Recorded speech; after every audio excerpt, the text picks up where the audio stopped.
Welcome to The Explainer. All right, today we're jumping right into a topic that is just so central to psychiatric nursing. How do you build a really effective, evidence-based care plan for managing psychosis? We're going to go beyond the textbook and give you some practical tools you can actually use. So, here's our game plan for today. We'll start by really getting a handle on the experience of psychosis. Then, we'll walk through the crucial steps of assessment and intervention. After that, we'll get into medication management, and we'll wrap up by looking at the bigger picture, prevention and the journey to recovery. Okay, first things first. What are we even talking about when we say psychosis? It's not a specific illness, but more a set of symptoms that can completely change a person's reality. And getting this is absolutely the first step to providing compassionate, effective care. The big idea here is something called reality testing. Think about it like this. You see a flicker in your peripheral vision. You turn your head to check, and you realize, oh, it was just a shadow. That's reality testing. It's automatic. In psychosis, that ability gets fuzzy, and the internal world can feel just as real, just as vivid as the outside world. Psychosis isn't just one thing. It's really helpful to break the symptoms down into these 4 groups. Now, the positive symptoms, like hallucinations, they get all the attention. But honestly, it's often the negative and cognitive symptoms, things like a lack of motivation or trouble concentrating, that can have the biggest impact on someone's day-to-day life. So a solid care plan has to look at all of it. Okay, so we have this framework for understanding the symptoms. Now what? What do we do with it? Well, everything, and I mean everything, starts with a really thorough and empathetic assessment. This isn't just about checking boxes. It's the foundation for everything else we're going to do. One of the very first things you got to do is get clear on the difference between hallucinations and delusions. Here's a simple way to think about it. Hallucinations are about what you perceive with your senses, hearing a voice, seeing something that's not there. Delusions, on the other hand, are all about what you believe is true, no matter what evidence you're shown. It's a really critical distinction to make. And this quote from John Nash, wow, it just drives the point home so powerfully. To the person who's experiencing them, these aren't just random noises. They can have meaning, a personality. They feel completely and totally real. So when you're assessing for hallucinations, it's not enough to just ask, hey, are they happening? You've got to go deeper. What are they about? How do they make the person feel? And most critically, are there command hallucinations? That question right there is a massive safety issue. You have to ask it. So, with a clear assessment in our back pocket, we can now pivot to the practical stuff, the evidence-based interventions that can make a huge difference in the moment. Okay, let me be crystal clear here. This is a point that cannot be overstated. A command hallucination is a psychiatric emergency.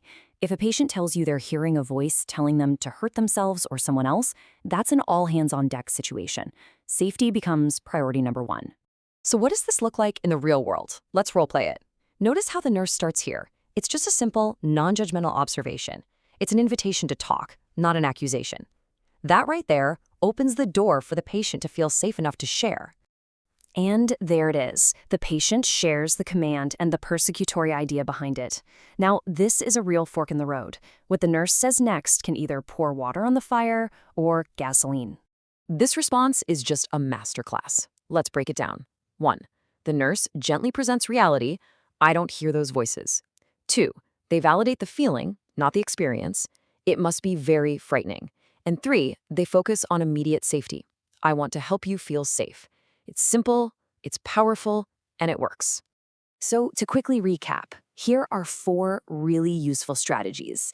The goal is always to try to ground the person in the here and now, connect with their feelings, and then give them actual tools, like listening to music with headphones, to give them some sense of control back. Now, with delusions, the approach is a bit different, and rule number 1, the absolute golden rule, is you do not argue about the delusion, ever. It's just a losing battle, and it shatters any trust you've built. Instead, you focus on the feeling behind it, fear, confusion, whatever it is, and gently try to steer the conversation back to reality. Of course, all the therapeutic communication in the world is just one piece of the puzzle. Medication is a huge component of treatment, and as nurses, we are right there on the front lines, making sure it's managed safely and effectively. When we talk about antipsychotics, we usually put them in 2 main buckets, the older first-generation meds and the newer second-generation ones. The first-gen drugs are rock stars for positive symptoms. The second-gen meds can tackle those too, and they can sometimes help with negative symptoms. But here's the thing. There's no free lunch. Both categories come with their own set of side effects. There are 3 major side effect profiles we absolutely have to be watching for. You've got EPS, which are movement issues, and metabolic syndrome. But the one you need to have tattooed on your brain is neuroleptic malignant syndrome, or NMS. It is rare, thank goodness, but it can be deadly. If you see a patient spike a high fever and get super rigid, that is a 5-alarm fire. You hold the meds, you call the prescriber, and you act fast. Okay, let's pull the camera back for a minute and talk about the long game. Because care isn't just about putting out fires during a crisis. It's about prevention and supporting people on their long-term journey toward recovery. We're learning so much more now about the power of prevention, especially for folks who might have a high genetic risk. This means stepping in early, teaching coping skills, and even looking at things like nutrition. It's all about being proactive, trying to get ahead of the curve before things get worse. And this leads us to a really beautiful, important shift in how we think about mental health care. It's called the recovery model. And the idea is that the goal isn't just to make symptoms disappear. The goal is to help people live full, productive, meaningful lives, even if symptoms are still part of the picture. It's a much more hopeful and human way to approach care. So, I'll leave you with this to think about.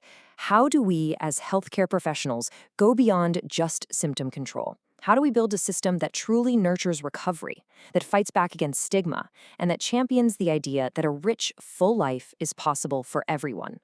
That right there is the challenge for all of us.